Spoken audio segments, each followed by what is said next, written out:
شک کو کبھی کسی نے بھی اچھا نہیں سمجھا، کیونکہ یہ ایک بیماری ہے جو نہ صرف مریض کو بلکہ اس کے متعلقین کو بھی ہلاکت میں ڈال دیتی ہے۔ اس مرض سے محفوظ رہنے کے لیے اعتماد اور اعتبار کی فضا قائم رکھنا بے حد ضروری ہے۔ ایک خاتون کا ماجرا جسے شک کے سانپ نے ڈس لیا تھا۔ السلام علیکم لسنرز، آئیے سچی کہانیوں کے سلسلے کی ایک نئی سچی کہانی سنتے ہیں جس کا عنوان ہے شک کا سانپ۔ تو آئیے شروع کرتے ہیں۔ کبھی کبھی بڑی شدت سے میرا جی چاہتا ہے کہ خودکشی کر لوں۔ عام طور پر کوئی عورت تنگ دستی، گھریلو جھگڑوں، محبت میں ناکامی یا کسی اور محرومی کی وجہ سے ہی خودکشی کر سکتی ہے، مگر میرے ساتھ اس قسم کی کوئی محرومی وابستہ نہیں۔ میرے پاس ہر وہ نعمت اور آسائش موجود ہے جس کی تمنا کوئی عورت کر سکتی ہے۔ ایک خوبصورت ذاتی گھر ہے، گاڑی ہے، بینک میں تھوڑا بہت روپیہ بھی ہے، شوہر کی ملازمت بہت معقول ہے اور وہ مجھ سے بیزار بھی نہیں ہے۔ ہمارا ایک چھوٹا سا بچہ ہمارے گھر کی رونق بنا ہوا ہے اور ہماری ازدواجی زندگی کے 3 سال کافی حد تک خوشگوار ہی گزرے ہیں۔ اس کے باوجود کبھی کبھی میرا جی چاہتا ہے کہ خودکشی کر لوں۔ میں اکثر اس پہلو پر سوچتی ہوں اور سوچتے سوچتے میرا سر درد کی شدت سے پھٹنے لگتا ہے۔ ایک خلیش ہے جو خنجر کی طرح میرے دل کے کسی گوشے میں پیوست ہے اور اس کی اذیت مجھے بے چین رکھتی ہے، مگر صرف اس خیال نے اب تک مجھے خودکشی سے باز رکھا ہوا ہے کہ اس طرح میرے شوہر اور بچے کے مستقبل کے لیے بڑی الجھنیں کھڑی ہو جائیں گی۔ اگر اس خیال نے مجھے باز نہ رکھا ہوتا تو اب تک میں زندگی سے چھٹکارا حاصل کر کے اس خلیش سے بھی نجات حاصل کر لیتی جس کی اذیت روز بروز کم ہونے کے بجائے بڑھتی جا رہی ہے اور جس نے مجھے شوہر کا مجرم بنا رکھا ہے۔ آج میں آپ کو سب کچھ بتا کر اپنے دل کا بوجھ ہلکا کرنے کی کوشش کرتی ہوں۔ فرض کر لیجئے میرا نام طاہرہ ہے۔ آج سے 3 سال پہلے میری شادی واجد سے ہوئی تھی اور یہ شادی محبت کی شادی تھی۔ یہ میری خوش قسمتی ہے کہ محبت کی اکثر شادیوں کی طرح میری شادی ناکام نہیں ہوئی، بلکہ شادی کے بعد ہر آنے والا دن میری اور واجد کی محبت کو مضبوط تر بناتا چلا گیا۔ ہمارے معاشی حالات میں بھی دن بدن بہتری پیدا ہوئی۔ مثلاً شادی کے وقت واجد ایک سرکاری ادارے میں معمولی سی تنخواہ پر ملازم تھے۔ انہوں نے جرأت سے کام لے کر وہ پکی ملازمت چھوڑ کر ایک پرائیویٹ کنسٹرکشن کمپنی میں ملازمت کر لی، جہاں ان کی صلاحیتیں یکدم کھل کر سامنے آئیں اور کمپنی نے بھی ان کی صلاحیتوں کی قدر دانی کا مظاہرہ کیا۔ جلد ہی وہ بھاری تنخواہ لینے لگے اور دیگر مراد بھی انہیں حاصل ہو گئیں۔ گھر پہلے ہی ذاتی تھا، اس پر تھوڑا سا روپیہ لگا کر ہم نے اسے بہتر بنا لیا۔ پھر جب ہمارے گھر میں ننھے ساجد کا اضافہ ہوا تب تو ہماری خوشیوں کا ٹھکانہ ہی نہ رہا۔ ہمارا یہ منا اب توتلی زبان میں باتیں بھی کرنے لگا ہے اور ہماری ساری آرزوؤں اور تمناؤں کا مرکز ہے۔ ساجد کی پیدائش تک میرے شوہر کی مصروفیات بہت بڑھ چکی تھیں۔ یہ تو کوئی تشویش کی بات نہیں تھی، لیکن میں نے محسوس کیا کہ اس کے ساتھ ساتھ ان کی توجہ میری طرف بھی کم ہوتی جا رہی تھی۔ مثلاً شادی کے شروع کے دنوں میں انہیں میں برآمدے کی سیڑھیوں تک چھوڑنے آتی تھی اور وہ مجھے بہت محبت سے خدا حافظ کہہ کر جاتے تھے، وہی جو نو بیاتہ جوڑوں کا انداز ہوتا ہے۔ اگر وہ مجھ سے پہلے نکل بھی جاتے تب بھی اس وقت تک برآمدے میں ہی کھڑے رہتے جب تک میں انہیں خدا حافظ کہنے پہنچ نہ جاتی۔ شاید میں ازدواجی معاملات میں اناڑی تھی یا میری توقعات بہت زیادہ تھیں۔ بہرحال میں یہی سوچتی تھی کہ شاید پوری زندگی یوں ہی گزرے گی، مگر ہونے یوں لگا کہ وہ تیار ہو کر کمرے سے نکلتے اور فائلیں بغل میں دبائے کسی خیال میں کھوئے کھوئے گاڑی میں بیٹھتے اور پیچھے مڑ کر دیکھے بغیر رخصت ہو جاتے۔ میں سیڑھیوں پر کھڑی دیکھتی رہ جاتی۔ صبح ناشتے کی میز پر بھی وہ پہلے کی طرح زیادہ باتیں نہ کرتے اور میری طرف بہت کم دیکھتے، اگر دیکھتے بھی تو بالکل خالی خالی نظروں سے۔ رات کو بستر پر بھی بہت کم باتیں کرتے اور کچھ نہ کچھ پڑھنے لگ جاتے اور پڑھتے پڑھتے ہی سو جاتے۔ میں نے کئی جگہ پڑھا تھا اور سنا بھی تھا کہ شادی کے شروع کے دنوں میں میاں بیوی کے درمیان جو گرم جوشی ہوتی ہے وہ رفتہ رفتہ کم ہو جاتی ہے، لیکن اتنی جلد، اتنی بے اتنائی اور سرد مہری کی مجھے توقع نہیں تھی۔ کبھی رات کے کھانے پر میں کہتی، واجد آج تم نے دفتر میں مجھ سے فون ہی نہیں کیا؟ وہ چونک کر کہتے، ہاں، اوہ، مصروفیت اتنی رہی کہ خیال ہی نہیں رہا۔ کبھی رات کے کھانے پر میں کہتی، واجد آج تم نے دن میں دفتر سے مجھے فون ہی نہیں کیا؟ وہ چونک کر کہتے، ہاں، مصروفیت اتنی رہی کہ خیال ہی نہیں آیا۔ کبھی میں نیم شکایتی لہجے میں کہتی، واجد آج صبح تم کمرے سے نکلے اور کمان سے چھوٹے ہوئے تیر کی طرح غائب ہو گئے، میں سیڑھیوں پر کھڑی رہ گئی۔ تو وہ پشیمان سے لہجے میں کچھ اسی قسم کا جواب دیتے، طاہرہ ڈارلنگ آج ایک صاحب سے اتنی اہم ملاقات تھی کہ میں اسی کے بارے میں سوچتا ہوا نکلتا چلا گیا۔ مگر ان کے اس قسم کے جوابوں سے میری تسلی نہ ہوتی تھی۔ میں ایک ہوشیار بیوی بن کر رہنا چاہتی تھی۔ میں اپنی ازدواجی زندگی کے لیے کوئی خطرہ پالنا نہیں چاہتی تھی۔ میرا خیال تھا کہ اس قسم کے معاملات میں بیویوں کی ایک خاص حص ہوتی ہے جو انہیں خبردار کرتی ہے کہ دال میں کچھ کالا ہے۔ جس چیز کے بارے میں مجھے سب سے پہلے غور کرنا چاہیے تھا، اس کی طرف میں بعد میں متوجہ ہو رہی تھی۔ ہمارے گھر میں ایک خانساماں تھا جس کا نام نذیر تھا۔ وہ ایک خاموش طبع اور شریف آدمی تھا۔ دوسری ایک نوکرانی تھی جس کا نام نوری تھا۔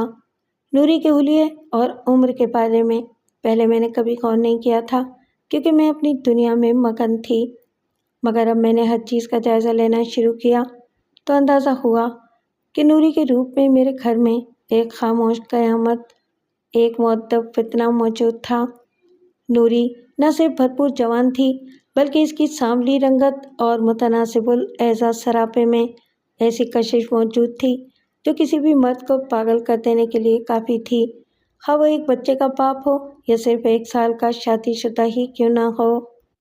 نوری نوکرانی ضرور تھی مگر بہت صاف ستھری رہتی تھی، میری اترن پہنتی تھی، مگر وہ اس پر اسی طرح جچتی تھی جیسے وہ ابھی ٹیلر سے سلوا کر لائی ہو۔ میری طرف سے کبھی کبھی اسے آرائش و زیبائش کی اگر ایک آدھ چیز میسر آ جاتی تھی تو اسے خوب سنبھال کر رکھتی تھی، بڑے حساب سے استعمال کرتی تھی اور صحیح موقعوں پر قیامت ڈھاتی تھی۔ میں نے نوری پر کڑی نظر رکھنا شروع کر دی اور تب مجھے احساس ہوا کہ واجد چھوٹے چھوٹے بہانوں سے نوری کو اندر بلاتے ہیں اور جب بھی گھر میں ہوتے ہیں اپنے چھوٹے موٹے کاموں کے سلسلے میں میری بجائے اسے ہی زحمت دیتے ہیں۔ میں نے واجد کو زیادہ دیر تنہا بیٹھنے کے مواقع دینا چھوڑ دیے تاکہ وہ تنہائی میں نوری کو نہ بلا سکیں۔ میرے اعصاب پر عجیب کھچاؤ سا رہنے لگا، میرے اندر ہی اندر عجیب نفسیاتی توڑ پھوڑ جاری تھی۔ میں اگر اب واجد کے نزدیک ہوتی تو کہتی، اللہ واجد آج آپ نے دفتر سے آنے میں اتنی دیر کر دی، تو مجھے خود محسوس ہوتا کہ جیسے میں دراصل یہ کہنا چاہ رہی تھی، کس نگوڑی کے ساتھ گلچھرے اڑا رہے تھے۔ بہرحال میں واجد کو کبھی رنگے ہاتھوں نہ پکڑ سکی۔ میں نے کٹنیوں کی طرح یہ تک کیا کہ جب کبھی تنہائی میں واجد نوری کو آواز دیتے اور نوری ان کے کمرے میں جاتی تو میں دروازے کی کسی جھری وغیرہ سے کمرے میں جھانکتی، مگر واجد کوئی حرکت کرتے نظر نہ آتے۔ البتہ وہ مسکرا کر دھیمے لہجے میں نوری سے کچھ نہ کچھ کہتے رہتے اور نوری بھی کمرے کی جھاڑ پہنچ کرتے ویسے ہی مدھم لہجے میں شرمیلی سی مسکراہٹ کے ساتھ جواب دے دیتی۔ میں اس نتیجے پر پہنچی کہ وہ دن کی روشنی میں کوئی حرکت نہیں کرتے، لیکن اسی طرح باتوں باتوں میں رات کی ملاقات کا پروگرام طے کرتے ہیں۔ مجھے فہم سا ہونے لگا کہ اب وہ مجھ میں پہلی سی دلچسپی نہیں لیتے۔ یہ احساس ہوتے ہی سب سے پہلے میں نے اپنی شخصیت کا جائزہ لیا کہ کہیں میں اتنی بے پرواہ تو نہیں رہنے لگی کہ ایک بچے کی پیدائش کے بعد ہی میرے ظاہری حسن و کشش میں کوئی کمی واقع ہو گئی ہو جس نے میرے شوہر کے الطفات پر اثر ڈالا ہو۔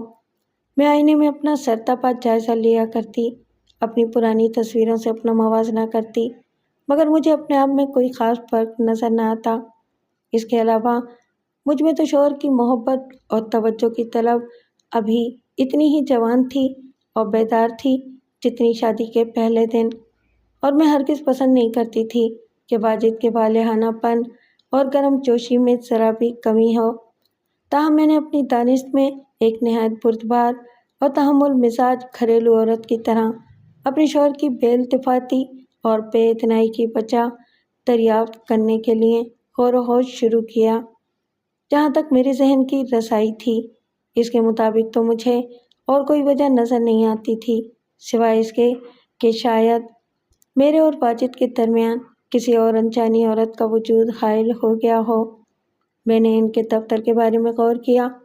دفتر میرا دیکھا ہوا تھا اور بیشتر لوگوں کو میں غائبانہ طور پر جانتی تھی۔ واجد ہی کی زبانی ان میں سے بیشتر کے بارے میں بہت سی باتیں سنی ہوئی تھیں اور کچھ سے ملاقات بھی رہی تھی۔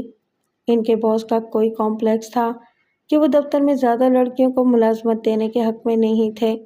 مجھ جیسی بیویوں کے حق میں تو یہ بات اچھی ہی تھی۔ دفتر میں صرف 2 ہی لڑکیاں تھیں، ایک ٹائپسٹ اور ایک ٹیلی فون آپریٹر، بلکہ لڑکی تو ان میں صرف ٹیلی فون آپریٹر کو ہی کہنا چاہیے تھا۔ ٹائپسٹ تو شادی شدہ اور 3 بچوں کی ماں اور نہایت سنجیدہ سی عورت تھی۔ ممکن تو نہیں لگتا تھا کہ وہ کسی پر ڈورے ڈالے یا کسی کے ڈالے ہوئے ڈوروں میں پھنسے۔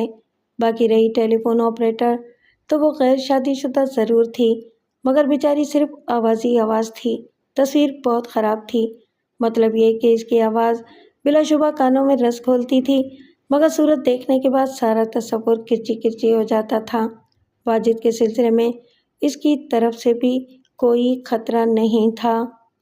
دفتر سے باہر کسی عورت کے چکر میں ہونا واجد کے لیے مشکل ہی تھا، کیونکہ وہ مصروفی بہت رہتے تھے، اور اتنا بھی مجھے معلوم تھا کہ ان کی مصروفیات صرف دفتر تک ہی محدود ہیں۔ دفتر سے اٹھ کر وہ سیدھے گھر ہی آتے تھے۔ میں نے اطمینان کر لیا تھا۔ پھر میں نے اپنے گھر کے بارے میں غور کیا اور مجھے محسوس ہوا کہ میرے اس شبے کو اس طرح تقویت ملی کہ ایک رات جب اتفاقاً میری آنکھ کھلی تو میں نے اپنے پہلو سے واجد کو غائب پایا۔ میری نیند کی اکلخت اڑ گئی اور میرے سارے حواس یوں بیدار ہو گئے جیسے کوئی شکاری مچان پر شیر کے انتظار میں ذرا سا اونگ گیا ہو اور شیر کی ہلکی سی قرراہٹ سن کر بجلی کسی تیزی سے اٹھ بیٹھا ہو۔ ابھی میں واجد کی تلاش میں ادھر ادھر تاک جھانک کا ارادہ کر ہی رہی تھی کہ وہ واپس آ گئے۔ ان کی سانسیں قدرے بے ترتیب سی تھیں اور چہرے پر چوروں کی سی بدحواسی کے مٹتے مٹتے نقوش تھے۔ کہاں گئے تھے واجد؟ میں نے تیکھی نظروں سے انہیں دیکھتے ہوئے پوچھا۔ کہیں نہیں، ذرا سینے میں جلن محسوس ہو رہی تھی، اس لیے ذرا کھلی ہوا میں برآمدے کے 4-6 چکر لگانے گیا تھا۔ یہ کہہ کر وہ میرے قریبی آنکھیں بند کر کے لیٹ گئے۔ میں نے محسوس کیا کہ وہ نظریں چرا رہے تھے۔ ویسے یہ ہم میاں بیوی کا مشترکہ فارمولہ تھا کہ کسی رات اگر طبیعت میں بوجھل پن محسوس ہوتا تھا یا سینے میں جلن ہوتی تھی تو تیز تیز قدموں سے برآمدے کے کچھ چکر لگاتے تھے۔ عام طور پر یہ نسخہ کارگر رہتا تھا اور طبیعت کا بوجھل پن دور ہو جاتا تھا، لیکن میرا دل کہہ رہا تھا کہ اس وقت واجد برآمدے کے نہیں کہیں اور کے چکر لگا کر آ رہے تھے۔ زیادہ تکلیف تو نہیں؟ کوئی دوا دوں؟ میں نے جھکتے ہوئے لہجے میں پوچھا۔ نہیں، اب بالکل ٹھیک ہوں، وہ قدرے سکون سے بولے، اور یہی وہ رات تھی جب میں نے ایک ترکیب سوچی اور دوسری رات اس پر عمل کر ڈالا۔ دوسری رات جیسے ہی واجد سوئے میں بستر سے اٹھی اور نوری کے کوارٹر میں جا پہنچی۔ نوری کا اس دنیا میں کوئی نہیں رہا تھا اور ہم نے اسے اپنے ہاں رہائش دی ہوئی تھی۔ یہ ایک کمرے اور چھوٹے سے برآمدے پر مشتمل کوارٹر تھا۔ مکان کے دوسرے کونے پر پیچھے کی طرف ایسا ہی ایک کمرہ اور تھا جو ہم نے نذیر خانسامہ کو دے رکھا تھا۔ نوری برآمدے میں چادر لپیٹے پڑی تھی۔ میں نے اسے اٹھایا اور کہا، نوری تم اندر اپنے کمرے میں پنکھا چلا کر سو جاؤ، میں یہاں تمہاری جگہ سوؤں گی۔ آج واجد بہت دیر سے گھر آئیں گے اور مجھے اندر گھر میں اکیلے ڈر لگ رہا ہے۔ نوری یکلخت خاصی پریشان نظر آنے لگی۔ میں اچھی طرح سمجھ رہی تھی کہ اس پریشانی کی وجہ کیا ہے اور میں اس کی کیفیت سے لطف اندوز بھی ہو رہی تھی۔ بی بی جی، آپ ایسی چارپائی پر سوئیں گی؟ نوری نے گویا اس بغیر بستر والی